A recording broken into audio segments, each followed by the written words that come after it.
Copy ட்ரேடிங்கில் கிட்டத்தட்ட இது வரைக்கும் நாங்கள் ஒரு 65% வரைக்கும் நாங்கள் ப்ராஃபிட்டை மேக் பண்ணியாச்சு. அதோட ஒர்க்கிங் மாடல் எப்படி இருந்துச்சு அப்படிங்கிறத ஒரு சின்னதாக ஒரு அவுட்லைன் பார்த்துருவோம். ஸோ இனிஷியலாக இந்த வாரோட டென்ஷன்ஸ் ரொம்ப அதிகமாகிட்டு இருக்கிறது எல்லாருமே பார்த்துட்டு இருப்பீங்க.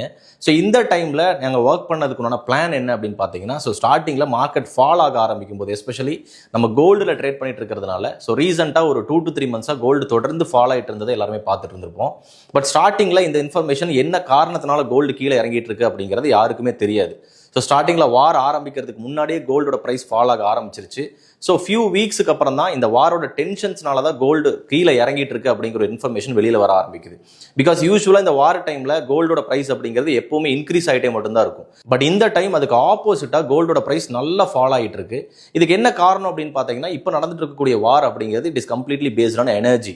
ஸோ கம்ப்ளீட்டாக ஆயிலை பேஸ் பண்ணி இந்த வார் நடந்துட்டு இருக்கிறதுனால ஸோ ஆயிலோட ப்ரைஸ் கம்ப்ளீட்டாக இன்க்ரீஸ் ஆகிட்டு இருக்கிறது எல்லாருமே பார்த்துருப்போம். ஸோ எப்பெல்லாம் ஆயிலோட ப்ரைஸ் இன்க்ரீஸ் ஆகுதோ அப்போல்லாம் கண்டிப்பாக கோல்டோட ப்ரைஸ் ஃபால் ஆகும் அப்படிங்கிற ஒரு விஷயம் இன்னைக்கு எல்லாத்துக்கும் புதுசாக இருந்திருக்கும். இதுக்கு என்ன காரணம் அப்படின்னு பார்த்தீங்கன்னா, இன்னைக்கு எல்லா கண்ட்ரிலையுமே அந்தந்த நாட்டில் இருக்கக்கூடிய மக்கள் அவங்களுக்கு தேவையான பொருட்களை அந்தந்த கண்ட்ரிலேயே உற்பத்தி பண்ணி, அதாவது மேனுஃபேக்சரிங் பண்ணி யூஸ் பண்ணுறாங்களா அப்படின்னு கேட்டிங்கன்னா அப்படி இல்லை. எல்லா கண்ட்ரீஸ்க்குமே தேவையான பொருட்கள் அப்படிங்கிறது ஒரு கண்ட்ரிலிருந்து டிரான்ஸ்போர்ட் ஆகி தான் இங்கே வந்துட்டு இருக்கு. ஸோ அப்போ அந்த டிரான்ஸ்போர்ட்டுக்கு மிக முக்கியமாக தேவைப்படக்கூடிய ஒரு ப்ராடக்ட் எதுன்னு பார்த்தீங்கன்னா ஆயில்.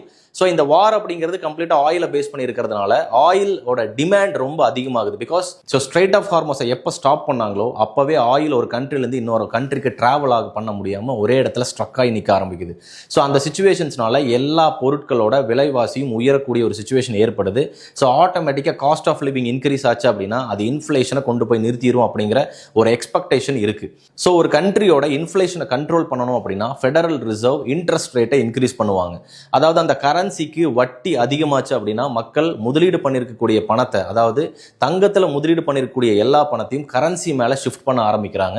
பிகாஸ் கோல்டில் கிடைக்கக்கூடிய ரிட்டர்ன்ஸை விட இப்போ இன்ட்ரெஸ்ட் ரேட் அதிகமாச்சு அப்படின்னா அது கரன்சியில் நம்மளுக்கு ஒரு பெரிய ப்ராஃபிட்டை கொடுக்கும் அப்படிங்கிற ஒரு எக்ஸ்பெக்டேஷனில்.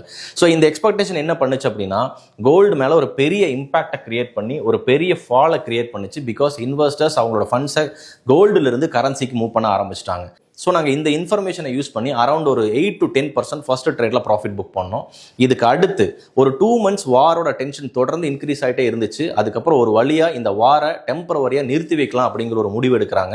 ஸோ சீஸ்ஃபயர் அக்ரிமெண்ட்டாக பாஸ் பண்ணலாங்கிற ஒரு பேச்சுவார்த்தைக்குள்ளே வந்த உடனே கோல்டோட ப்ரைஸ் இன்க்ரீஸ் ஆக ஆரம்பிக்குது. என்ன காரணம் அப்படின்னு பார்த்தீங்கன்னா, இனி இன்ட்ரெஸ்ட் ரேட்டை அதிகப்படுத்த வேண்டிய ஒரு தேவை இருக்காது அப்படிங்கிற ஒரு எக்ஸ்பெக்டேஷன் கிரியேட் ஆகும்போது ஆட்டோமேட்டிக்காக கோல்டோட ப்ரைஸ் என்ன ஆகுது அப்படின்னா, இன்வெஸ்டர்ஸ் இதுக்கு மேலே இன்ட்ரெஸ்ட் ரேட் இன்க்ரீஸ் ஆகலை அப்படின்னா நம்ம கரன்சியில் ஃபண்ட்ஸை மெயின்டைன் பண்ணுறதுல எந்த யூஸும் இல்லை அப்படிங்கிறத அண்டர்ஸ்டாண்ட் பண்ணி அவங்களோட ஃபண்ட்ஸ் அகைன் கோல்டுக்கு மூவ் பண்ணுறாங்க. கோல்டோட ப்ரைஸ் இன்க்ரீஸ் ஆகுது. நாங்கள் இந்த இன்ஃபர்மேஷனை யூஸ் பண்ணி அகைன் ஒரு 5 to 10% ப்ராஃபிட்டை புக் பண்ணுறோம். அதுக்கு அடுத்து Indian prime minister Narendra Modi டெம்பரவரியாக கோல்டை பை பண்ணுறதை ஸ்டாப் பண்ணுங்க அப்படின்னு சொல்கிறாரு. ஸோ கோல்டில் ஹோல்டு பண்ணியிருக்கக்கூடிய எல்லா பையர்ஸும் அவங்களோட கோல்டை செல் பண்ண ஆரம்பிக்கிறாங்க. அந்த பேனிக் செல்லிங் மறுபடியும் கோல்டோட ப்ரைஸை கீழே இறக்குது. இந்த இன்ஃபர்மேஷனை யூஸ் பண்ணி அகைன் நாங்கள் ஒரு 8% ப்ராஃபிட்டை புக் பண்ணணும். இது முடிஞ்சதுக்கு அப்புறம் மறுபடியும் கோல்டோட ப்ரைஸ் இன்க்ரீஸ் ஆக ஆரம்பிச்சது. என்ன காரணம்னு பார்த்தீங்கன்னா, ரீசெண்டாக இந்த சீஸ்ஃபயர் அக்ரிமெண்ட் மூலமாக இந்த வார டெம்பரவரியாக ஸ்டாப் பண்ணி வைக்கலாம் அப்படின்னு எடுத்த முடிவை பிரேக் பண்ணி மறுபடியும் வார ஆரம்பிக்கிறாங்க. கோல்டோட ப்ரைஸ் மறுபடியும் இன்க்ரீஸ் ஆக ஆரம்பிக்குது. மறுபடியும் நாங்கள் இதை யூஸ் பண்ணி அகைன் ஒரு 5 to 8% ப்ராஃபிட்டை புக் பண்ணுறோம். ஸோ இது வரைக்கும் கிட்டத்தட்ட அரௌண்ட் ஒரு 62% வரைக்கும் நாங்கள் ப்ராஃபிட்டை புக் பண்ணியாச்சு. அண்ட் இனி இதுக்கடுத்து வரக்கூடிய ஃபண்டமெண்டல் டேட்டாஸை யூஸ் பண்ணி அட்லீஸ்ட் நாங்கள் இந்த இயர் முடியறதுக்குள்ள ஒரு 100% ப்ராஃபிட் மேக் பண்ணுங்கிற டார்கெட்ஸோட நாங்கள் ஒர்க் பண்ணிட்டு இருக்கோம்.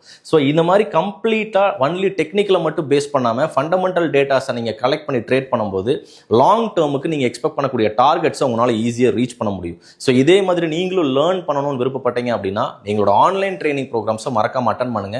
அண்ட் எவ்ரி வீக்ஸ் நாங்கள் கண்டக்ட் பண்ணக்கூடிய ஃப்ரீ வெபினார்ஸ் அட்டன் பண்ணி அதில் கிடைக்கக்கூடிய சின்ன சின்ன இன்ஃபர்மேஷன்ஸை தொடர்ந்து நீங்கள் ப்ராக்டிஸ் பண்ணிட்டே வந்துட்டு இருந்தீங்க அப்படின்னா எங்களோட சேர்ந்து நீங்களும் மார்க்கெட்டில் ஒரு ப்ராஃபிட்டபிளான ட்ரேடராக வர முடியும்.